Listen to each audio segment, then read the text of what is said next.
All of it, all of it. Get your hands up. Let's go. Crawl out the window. Crawl out the window. You need to crawl out the window now. Crawl out the window. We will get you medical help. You need to crawl out the window. Keep crawling out. Keep crawling out. Hey, hold on. Don't run up there. Do not run up there. Crawl out. All the way. Stop reaching and crawl out. Crawl out the window. Team back there. Start crawling out. Who has gloves? I got gloves. We're pushing up. Hands on your head. Hands on your head. Ready? Pull your ass. Pull, pull, pull. As we see a mob of heavily armed Phoenix, Arizona police officers take down a woman who just crawled out of her broken driver's side window, let's take a look at how this all started. Put it in park. Put it in park now.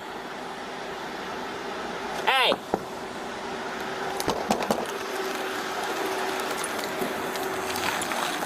Police were initially responding to a 911 call alleging that the woman here was sitting in her running car while unresponsive just before she woke up and pulled away once the officers arrived, leading the cops to a second location where they asked her to pull over and surrender, prompting her to flee once again before eventually being caught up in a large-scale traffic stop minutes later as more officers respond to the incident. Let me see your hands.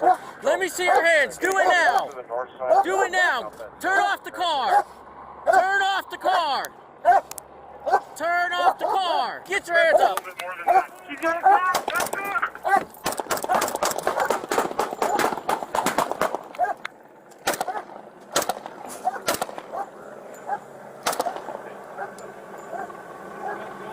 She's still moving. Show me your hands. After another officer claims that the woman has a gun, officers unload on the car as we hear at least 3 different service weapons being fired.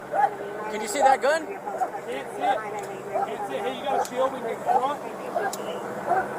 I can't see what's in my hand there. And although it's tough to hear, another officer can't tell if the woman is still holding the alleged firearm as they discuss how to remove the driver from the car. Bust it, bust it, bust it.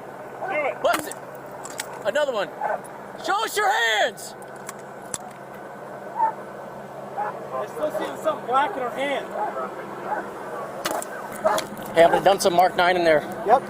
Here, cover me. Yep. Now, after at least 3 officers shot up this woman's car, they decide to use an irritant spray to force her out, which begs the question, why wasn't this done in the first place?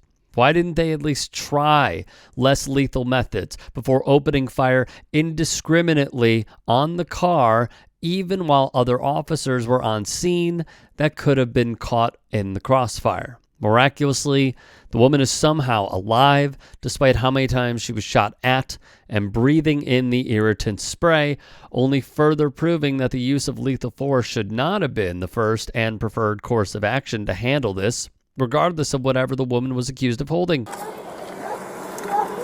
Get her hand. Get her hand. Car's clear. She's laying on it. Pull that hand. Get your arm underneath her elbow.